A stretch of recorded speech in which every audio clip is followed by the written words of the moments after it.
welcome to the Environment This Week series section of Drishti IAS. I'm Aisha, and in today's episode we will be covering topics which are important from General Studies paper 3, that is Environment and Ecology. And basically the idea that we have followed is we will be taking news from the current affairs and then we will be delving deeper into the static portion of it, and in the end we will be solving practice questions, and like always you people will give me the answer in the comment section of the practice question. So let's begin, and first of all let us see the top news of the week. So that is the 58th tiger reserve, second is the swine flu, and third is the new indicator on minimum dietary diversity. So these are the three news that we have taken. So let us begin with the first news, and that is the 58th tiger reserve. So recently what has happened is India has received its 58th tiger reserve, and that is the Madhav Tiger Reserve in the state of Madhya Pradesh. And in total now Madhya Pradesh has 9 tiger reserves, and that is the highest number of tiger reserves a state possesses in India. And 58th tiger reserve is the Madhav Tiger Reserve, while the 57th tiger reserve was the Ratapani Tiger Reserve, which was also in the state of Madhya Pradesh. And if we talk about the Madhav Tiger Reserve, then Madhav Tiger Reserve lies in the state of Madhya Pradesh in the Shivpuri district, Chambal region, which basically lies in the northern Madhya Pradesh.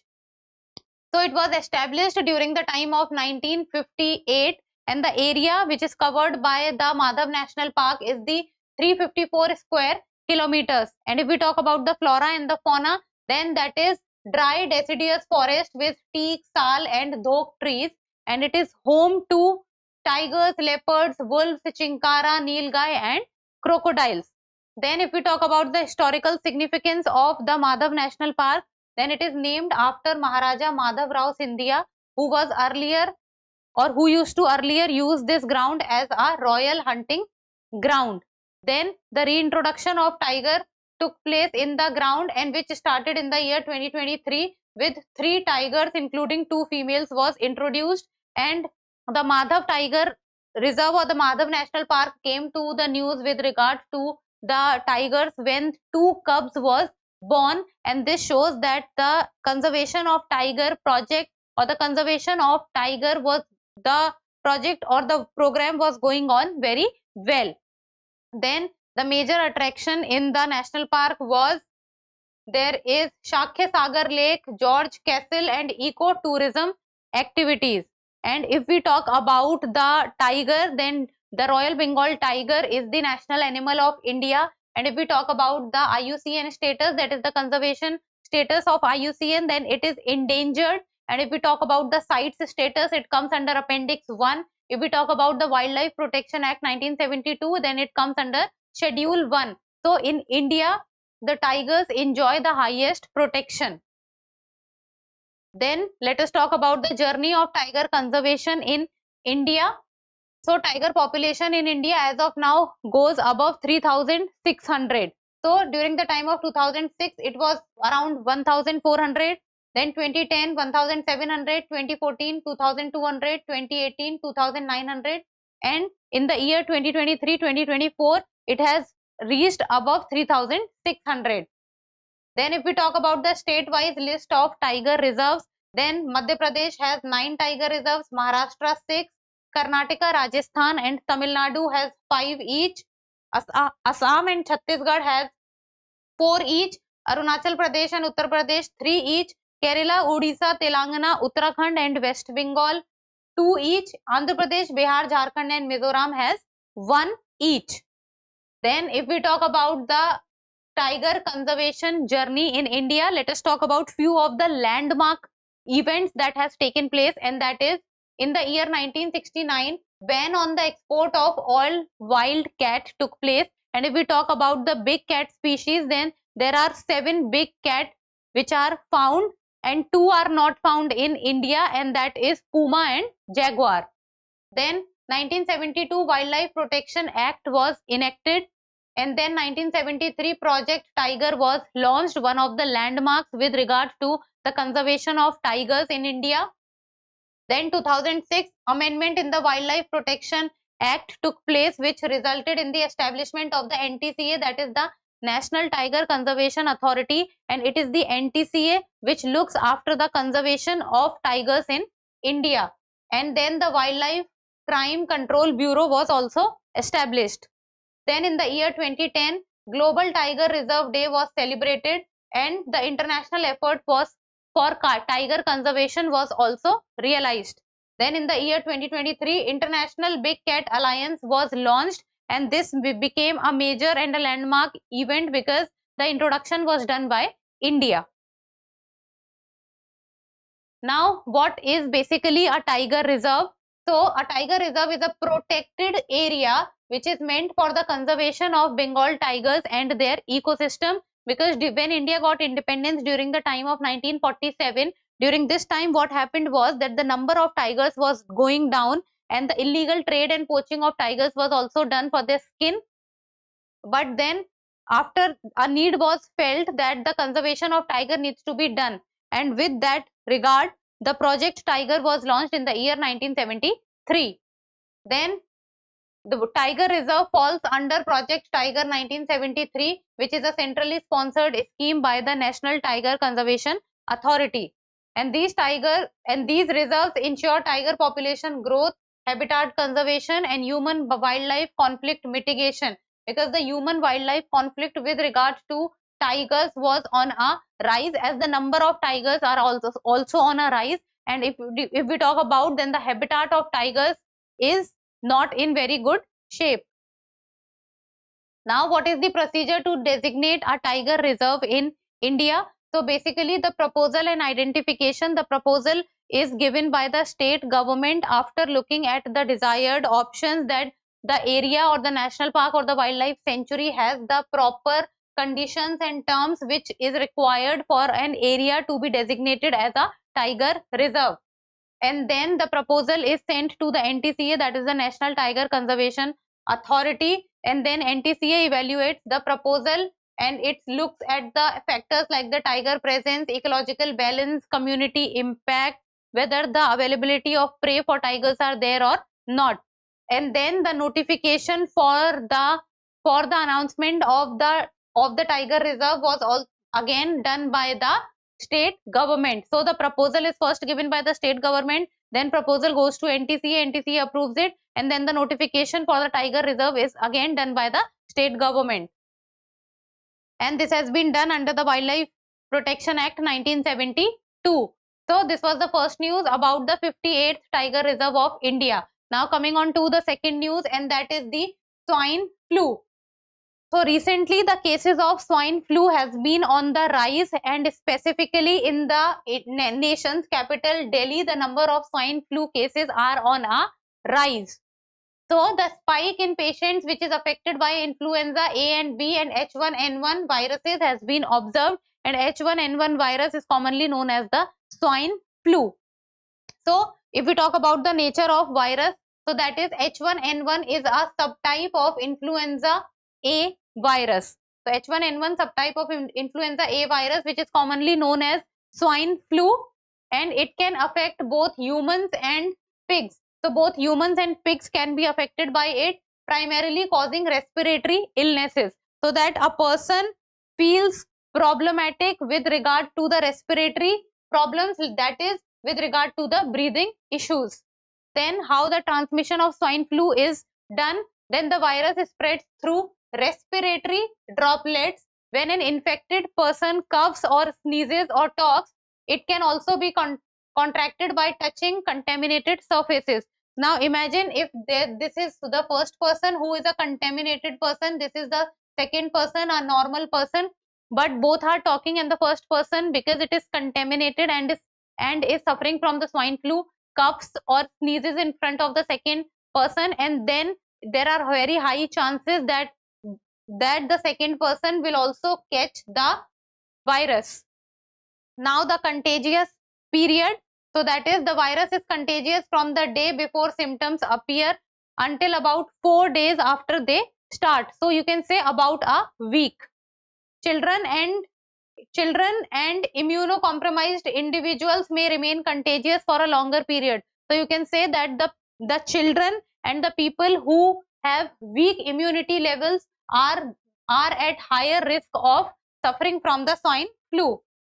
Then if we talk about the symptoms of the swine flu, then that is fever, sore throat, cough, headache, stomach troubles, joint pain and respiratory problems. So these are few of the symptoms of a swine flu. And if these symptoms are left unnoticed, it may increase the risk of pneumonia, bronchitis. So if the symptoms are not dealt with, and if around a week the swine flu does not go, or if it gets stretched to around 10 to 15 days, then it might lead to bronchitis or pneumonia also, which becomes a severe case. Then precautionary measures that needs to be taken, so that is covering their mouth and nose with a tissue while coughing or sneezing. So a person needs to cover, or the person who is infected needs to cover his or her mouth or nose when if the person is talking to some other person. Then at regular interval the person needs to cover his or her face. The person needs to wash hands at regular interval with soap and water, and then if possible, then the person must try to stay indoor as much as possible and refrain from touching eyes, mouth or nose. And even if the person has touched his hands with eyes, mouth or nose, then he or she should refrain from touching some other object. Then the people who are at higher risk of being infected by the swine flu, then that is kids and elderly people, immunocompromised patients, or people with any type of systematic diseases, like for example diabetes, renal or chronic lung diseases. So these are the people who are at higher risk of suffering from the swine flu. Now this was the second topic, and now coming on to the third topic, and that is the new indicator on minimum dietary diversity. So minimum dietary diversity. So the new indicator on minimum dietary diversity has been adopted by the United Nations Statistical Commission. This is the news because of which we have taken this topic. So indicator on minimum dietary diversity, it will help track progress towards the sustainable development goal number 2, and the sustainable development goal number 2 talks about zero hunger and zero hunger. So basically sustainable development goals are few goals which has been adopted by the United Nations with regard to achieving a just society or achieving a better society, and this will be for the welfare and for the upliftment and for the betterment of the people all over the world. And goal 2 talks about zero hunger, that is people should not be refrained from eating, or people should not be refrained from having food intake, and the food that they are intaking, or the food which is being taken by the people, must possess a balanced diet or must possess minimum standards of nutrients that the body of a person needs. So one of the 17 goals under the 2030 agenda. So under the 2030 agenda, one of the goals is also zero hunger. Then MDD, that is the minimum dietary diversity. Now minimum dietary diversity, what is it? It represents the variety of foods that we consume and is important, as the quality of our diet is essential for health, growth, development and well-being. So the diet which we are taking, or the intake of the food, that is essential for health, growth, development and the well-being of the person. Then the focus is not only on calorie consumption but on eating good and nutritious food. So it is not that the person is only eating food and is not looking after that how much intake of nutrients is being done by the body of the person, but the only focus is on eating. But with regards to MDD, the focus should also be on how much nutrient is going inside the body of a person and in what proportion it is going, so that the bare minimum requirement can be fulfilled. Then under this indicator, the intake of 10 food groups. So 10 food groups has been kept in mind, and that is grains, white roots and tubers, then comes pulses, nuts and seeds, milk and milk products, meat, poultry and fish, eggs, dark green leafy vegetables, other vitamin A rich fruits and vegetables. Then fruits over 24 hours would be monitored in sample population. So these are the group of 10 food groups that needs to be kept in mind while looking after the nutrients that is the bare minimum requirement in the food of any individual. Then the indicator adds to the nearly 250 indicators that are already monitored under the Global Indicator Framework for the Sustainable Development Goals, and the Sustainable Development Goals was adopted in the year 2017. The new indicator was then adopted at the 56th session of the United Nations Statistical Commission, which was held in New York in the year 2025, and this new indicator was the MDD, that is the minimum dietary diversity. Now let us talk about these indicators. So these indicators were reviewed comprehensively over the last 1 year by a coalition of countries and other international organizations, and this coalition has been led by the Switzerland along with FAO, UNICEF and the WHO. So the involvement of WHO is also there with regard to having a minimum dietary intake. Then MDD is a yes or no indicator of whether women and children have consumed at least 5 out of the 10 defined food groups in the previous 24 hours. So basically the 10 food groups that we just discussed, so out of those 10 food groups, at least the intake of 5 food groups needs to be seen, and the time period that is given for the measurement is the 1 day, that is the last 24 hours. Then organizations have advocated dietary diversity for long, as diets that lack diversity increase the risk of micronutrient deficiency, and the deficiency of micronutrients in one go or in a short period of time will not show its impact, but in the longer run, gradually and slowly, the deficiency of micronutrients, or you can say the deficiency of the required nutrients, will show its impact, and the person will start to feel lethargy, unenergetic, weakness, and in the longer run the body will lack the energy that it should possess. So this was about the third topic, and now we will be going to the practice questions, and like always you people will give me the answer in the comment section. Now going on to the practice question.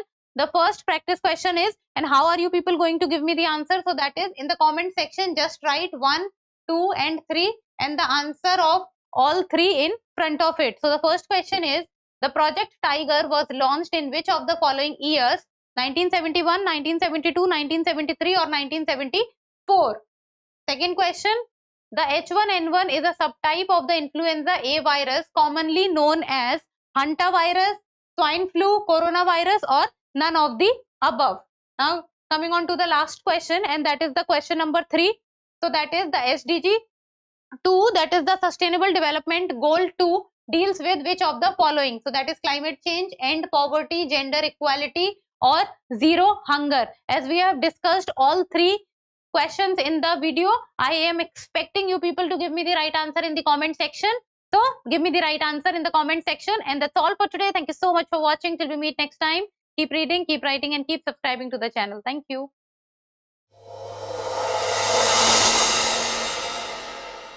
For more informative content, like, share and subscribe, and do not forget to press the bell icon to get the notifications.